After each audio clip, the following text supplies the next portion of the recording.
In the dim light of a UIS Navy communications room in 1918, the air crackles with the rhythmic sound of the telegraph. A young operator jots down an incoming message, his face illuminated by the faint glow of a lamp. It is a routine communication, one more in an ocean of transmissions connecting the Admiralty to its fleet, scattered across a world at war. The message is from the USS Cyclops, a steel colossus en route to Baltimore. The operator reads it aloud, his voice breaking the silence. Weather fair, all well. An officer, his face impassive, makes a note and approaches a massive map of the Atlantic Ocean that covers an entire wall.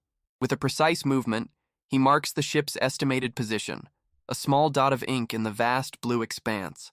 But the days pass, and the dot on the map remains static, orphaned of new updates. The weeks turn into a heavy, unbearable silence.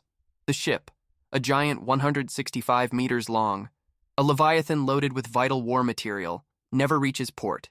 There was no distress call, no wreckage, no survivors. The USS Cyclops and the 306 souls on board were simply erased from the ocean, as if an invisible hand had plucked them from reality. And that last message, all well, was not an update. It was an epitaph, a three-word enigma that would launch a century-long mystery. The year is 1918. The world is mired in the trenches and chaos of the First World War.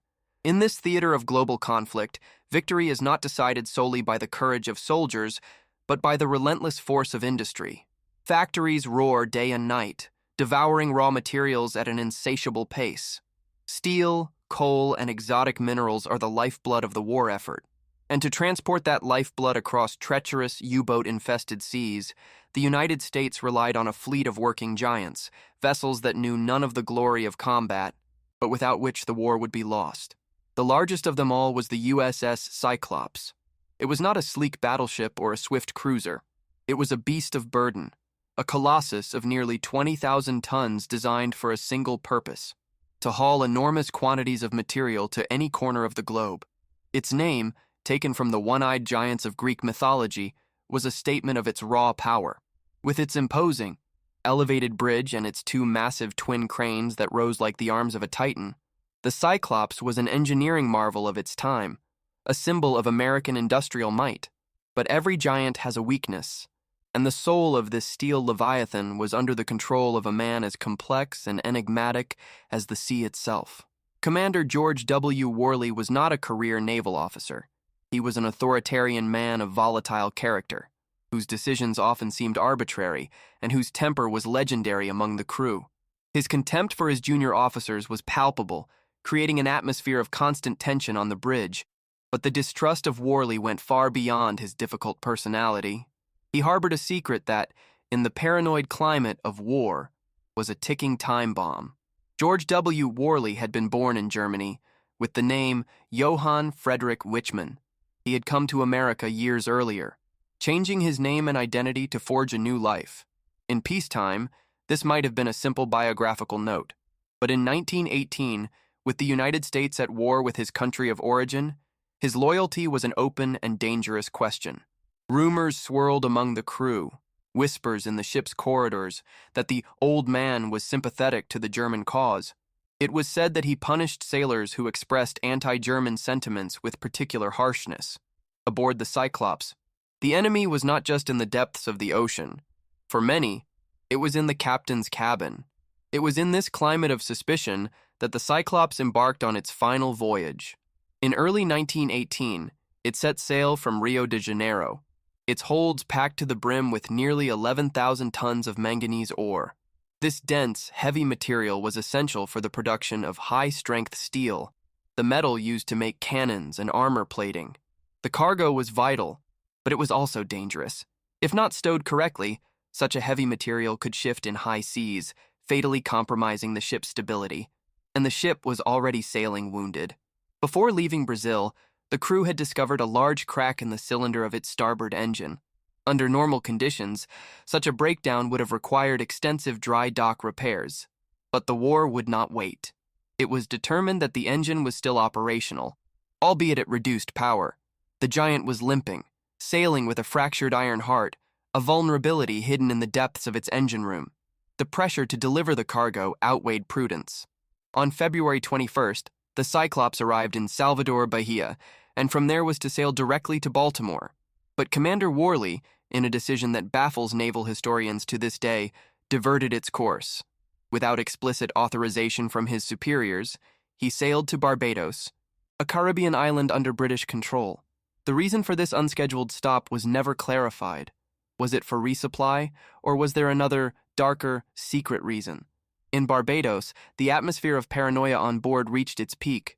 Several officers and crewmen tried to desert or request a transfer, desperate to get off the ship. They felt that something was terribly wrong. On March 4, 1918, the USS Cyclops weighed anchor for the last time. Heavily laden, with its damaged engine and under the command of its enigmatic captain, it put to sea. It was last seen passing the British tanker Vestris, which reported that the Cyclops appeared to be sailing normally. Shortly thereafter, the steel giant sent its final message to the world. Those words that would become its legend: "Weather fair, all well." Then, it sailed over the horizon, heading into the vast, lonely expanse of ocean that, decades later, the world would come to know by a sinister name, the Bermuda Triangle.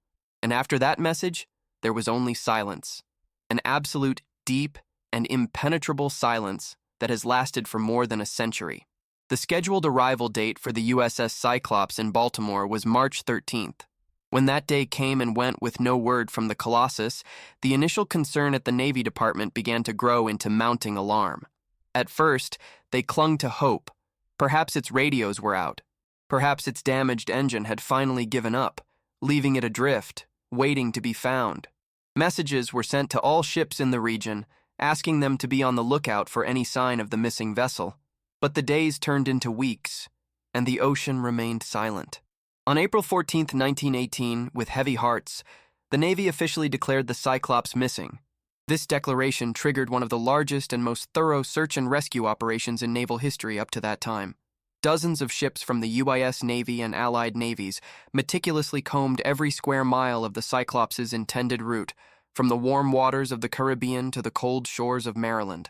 They scoured deserted islands. They questioned the captains of every merchant vessel that had sailed through the area. They looked for anything: a lifeboat, a piece of wood, an oil slick, a body. They found absolutely nothing. It was as if the ship and its 306 crew and passengers had never existed. The ocean, which always returned something from its tragedies, this time had kept its secret completely. The failure of the search only deepened the mystery, transforming the tragedy into a baffling enigma. With no wreckage, no survivors, and no final distress call, investigators found themselves facing an absolute void. And in that void, theories began to flourish, each attempting to make sense of the unthinkable. The first and most obvious suspicion fell on the enemy. Had the Cyclops been the victim of a German submarine? In the waters of the Atlantic, U-boats were silent and deadly predators. A torpedo could have sunk the Cyclops in a matter of minutes, giving it no time to send a distress signal. The theory was plausible and comforting in its wartime logic. But when the war ended and German naval archives were seized and examined, the truth they revealed was astonishing. The meticulous records of the Kriegsmarine proved, beyond a doubt, that no German submarine was operating in the area where the Cyclops disappeared in March 1918. The enemy was cleared. The mystery grew darker. With the German lead dismissed, the investigators' attention inevitably turned to the most controversial figure in the story: Commander George W. Worley. The theory of betrayal, once a whisper in the corridors, was now discussed aloud in the halls of the Admiralty. Could Worley, the man born Johann Friedrich Wichmann, have handed his ship over to the enemy? Proponents of this conspiracy theory wove a chilling narrative. They imagined Worley, perhaps with the help of a small group of conspirators on board, sabotaging the communications, neutralizing the loyal crew, and diverting the Colossus to a secret rendezvous with the German fleet. The manganese ore would be an invaluable prize for the Kaiser's war effort. The evidence was purely circumstantial, but together it painted a disturbing picture. His German origin, his tyrannical behavior that had alienated his entire officer corps, his unauthorized stop in Barbados. Was it to receive orders or to disembark crew who opposed his plan? It was even discovered that Worley often dressed eccentrically in a bowler hat and gaiters, an attire more suited to a civilian than a naval commander, as if defying the authority he represented. However, there was not a single piece of tangible evidence to support treason. It was a compelling story, but without the ship, without witnesses, and without a confession, it remained just that, a story. With deliberate human actions ruled out, investigators turned to the fury of nature. The North Atlantic is notorious for its sudden, violent storms. Could the Cyclops have been caught in a rogue storm, an anomalous hurricane that formed with unheard-of speed and ferocity? Meteorologists of the time lacked the means to predict such phenomena accurately. A giant wave, a rogue wave of 30 meters or more, could have crashed down on the ship, breaking it in half or causing it to capsize in an instant. Such a cataclysmic and rapid event would explain the absence of a distress call and the lack of wreckage, as the ship would have sunk like a stone, taking everything with it to the depths. This theory explained the how, but it lacked proof. No other ship in the area reported such extreme weather conditions. This led to the theory that, over time, would become the most widely accepted by naval experts, an explanation that required no external enemies or internal conspiracies, but a fatal combination of factors. They called it the theory of catastrophic structural failure. The starting point was the cargo, nearly 11,000 tons of manganese ore. This material is notoriously dense and, if it liquefies slightly with the seawater that inevitably seeps into the holds, it can behave like a heavy slurry. If the cargo, possibly improperly stowed, suddenly shifted to one side due to the ship's rolling in a heavy sea, it would have caused a violent and unrecoverable list. Add to this equation the cracked starboard engine. With one engine running at reduced power, the Cyclops' ability to maneuver and counteract the swell would be severely compromised. Proponents of this theory imagine a terrifying scenario. The ship, struggling to make way, is hit by a series of strong waves. The manganese cargo shifts. The ship lists dangerously. Worley tries to correct course, but the damaged engine fails to respond with the necessary force. The stress on the hull, already overloaded and unbalanced, becomes unbearable. In an instant, the steel gives way. The USS Cyclops breaks in two and sinks in under a minute. It is a logical, cold, and brutal explanation. In the end, after months of investigation, the Navy Department reached a dead end. They had explored every lead, analyzed every possibility, and found themselves empty-handed. The official conclusion of their investigation is one of the most honest and frustrating admissions of defeat in naval history. In their final report, they stated, "The disappearance of this ship has been one of the most baffling in the annals of the Navy, all attempts to locate her having proved unsuccessful. They had not the faintest idea what had happened. The case of the USS Cyclops was officially closed, but the mystery had only just begun." With the official investigation at a dead end and the nation demanding answers, news of the USS Cyclops' inexplicable fate reached the highest office in the land. The President of the United States, Woodrow Wilson, was informed that all leads had been exhausted, that all theories had been explored without success. Faced with the silence of the sea and the absence of evidence, Wilson uttered a phrase that would resonate through the decades, a statement that elevated the naval tragedy to the status of a national myth. In a tone of solemn resignation, he said, "Only God and the sea know what happened to the great ship." That phrase was not a conclusion. It was the canonization of the mystery. With those words, the President of the United States admitted the defeat of human logic in the face of the unknown. The USS Cyclops ceased to be just a lost ship and became a ghost ship, a cautionary tale about the limits of technology and human arrogance. Its story was told on the docks and in the taverns, a warning for sailors who ventured into the vast, lonely expanses of the Atlantic. Decades passed.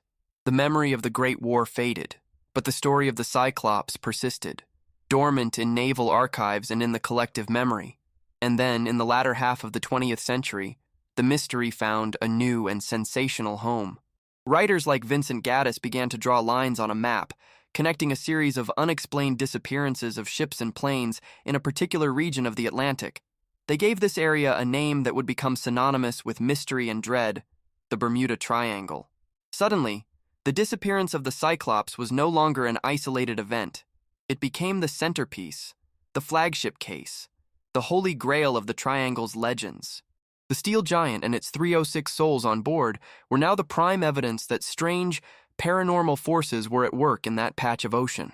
The story was embellished with fictional details, theories of dimensional portals, alien abductions, and lost Atlantean technologies. The workhorse vessel had been transformed into an icon of the supernatural. Today, the community of naval historians and shipwreck experts has reached a fragile consensus. The most probable explanation, the one supported by science and engineering rather than speculation, remains the fatal combination of catastrophic structural failure and adverse weather conditions. The shifting manganese cargo, the cracked engine failing at a critical moment, an unexpectedly large wave, a chain of bad luck and vulnerability that led to an instant and irremediable disaster. It is a logical explanation, but it remains a theory. Without the wreck, which lies somewhere on the ocean floor thousands of meters deep, there will never be a definitive answer. The mystery endures. But the legacy of the USS Cyclops does not end with its own disappearance. The story has an epilogue, a final twist so chilling it seems torn from a horror novel. The Cyclops was not a one-of-a-kind design. It had 3 sister ships, built from the same blueprints, with the same structure: the USS Jupiter, the USS Proteus, and the USS Nereus. The Jupiter was later converted into America's first aircraft carrier, the USS Langley, and had a long career before being sunk in combat in World War II. But the fate of its other 2 twins is what chills the blood. In 1941, during the early days of the Second World War, both the USS Proteus and the USS Nereus were sailing the same general route the Cyclops had taken. Both were carrying heavy loads of ore, and both, just like their older brother 23 years earlier, vanished without a trace. No distress call, no wreckage, no survivors. 3 sister ships, 3 identical colossi, wiped off the map in the same sinister stretch of ocean. Was it a terrifying coincidence? An inherent design flaw that doomed them all? Or does the sea in that region hold a much darker secret? The USS Cyclops is not just the story of a naval tragedy. It is the founding chapter of a modern myth, a perpetual reminder that, for all our technology, there are blank spots on the map where the questions are far bigger than the answers, and where the silence of the ocean is the only truth.